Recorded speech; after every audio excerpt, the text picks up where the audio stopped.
I play tennis a lot, like 300 days a year. I play with a lot of really good players, some on the tour and all. And that aspect of getting to match point and double faulting when that's not who they are. They just don't double fault, but then they get to that moment and they hit it a foot under the tape because they tighten up. And everyone that I talk to says exactly what you just said. They get distracted in that moment. They start playing what if, like, oh my God, what if I double fault? Oh my God, what if this? What if they start thinking about other than executing the shot? Really, every point weighs the same, but they put all of that time, all that pressure, and all the distraction comes into that moment. And of course, they're going to miss the ball. They don't even look at it because they're so distracted. That's such a good point about not being distracted in that critical moment. Yep. And it's hard to keep our mind in the present, right? So it's really hard to do that in that moment. But again, it's training your mind to know exactly what you need to do in that moment. Yeah, but boy, it sure pays off if you can. And that's the difference, those that really hone that skill versus those that don't. Right. When you do this with a team like the Jets, I guess there are some things you can do collectively with a team, but then there are things you have to do with the individual players because of their personal profiles. I would say, again, I love education. I love teaching. And so we can work on these things. I say coach, I say teach. And so we can talk about these things as a whole. We can discuss these various things. And then just like any other classroom or any other, even if like football classroom, whatever it is, each person has their own skill set that they need to improve upon, right? So just as we're teaching different installs or different things within different classrooms, like we're also working on exactly what we need to work on for our own selves. So we understand what our strengths are. We understand those areas where we need to get better with our own mental game.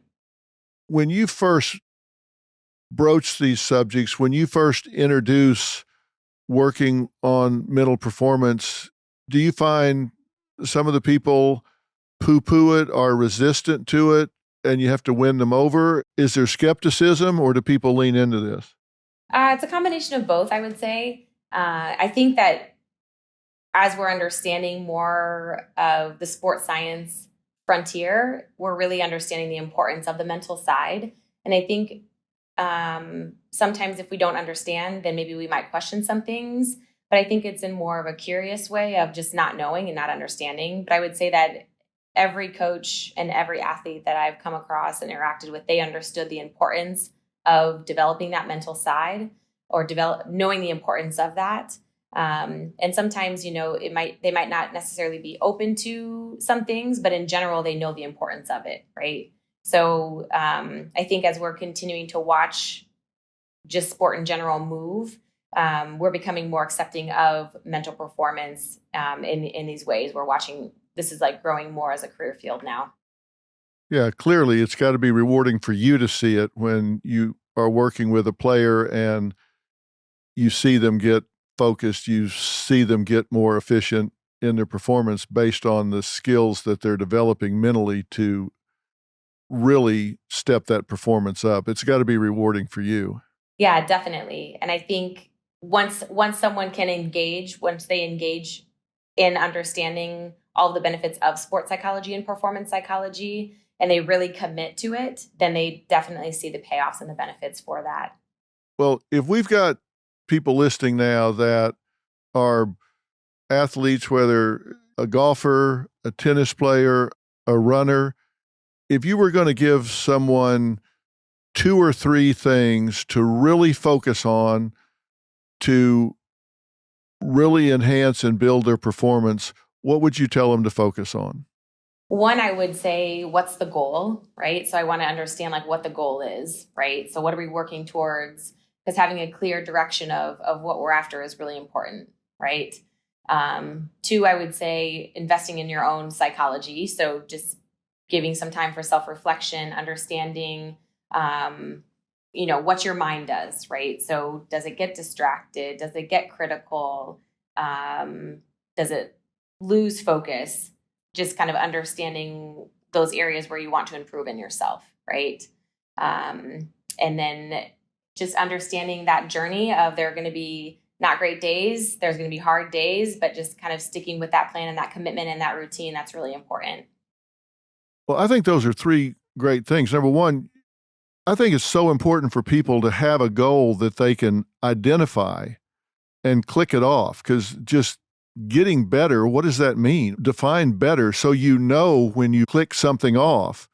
And I think taking your own inventory and knowing, how do I get in my own way, is such a good point. What is it I do to get in my own way? Am I not present? Am I thinking about 10 other things when I'm working out or doing my sport or whatever?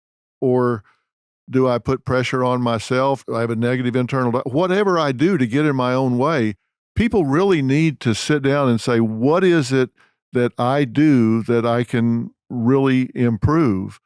Insight's a key. I think people just really have to do that. And then figuring out what you're willing to do to get there. This became a real focus of mine. I guess I was 12 years old. I was on a football team, and we were really good, and we had great equipment and great coaches and a lush green field, and we had a game that got rained out. So on Monday, the coach from the Salvation Army called our coach and said, "Hey, I understand your game rained out on Saturday. Do you think we could come over and scrimmage you guys today, Monday?" And our coach said, "Yeah, sure." And this ragtag bunch of kids came over, and they didn't have football shoes. They didn't have football pants. The kid that lined up across from me rolled up his jeans to the knees, so they were like football pants, and he was wearing loafers. He used masking tape to put the number 4 on his button-up shirt that he put on over his shoulder pads. None of their helmets matched. And, we had all these fancy uniforms. They beat us so bad. It was like a track meet. Honest to God, they were running up and down that field.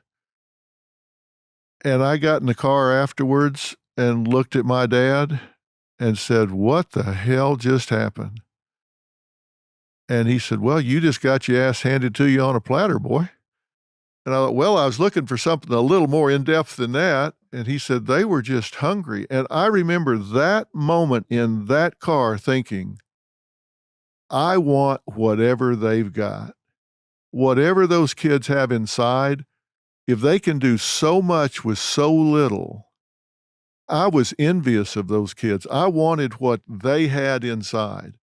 And from that moment on, I was focused on figuring out why people do what they do and don't do what they don't do. Understanding motivation. I wanted to know what made those kids so hungry, so motivated. It was a life-changing moment for me. And that's why I've been so focused on this and love what you do so much. Those kids, they were so thrilled to get a chance to play on grass, because their field was just hard dirt and had a manhole cover on the 40-yard line. It was terrible. And they were so excited with what we took for granted. They had such a better attitude than we did. I learned so much that day, and I've never forgotten it. It's been, God, almost 60 years, and I've never forgotten it. It was such a mental difference between their attitude and ours. So I get it. I totally Yeah. get and admire what you do.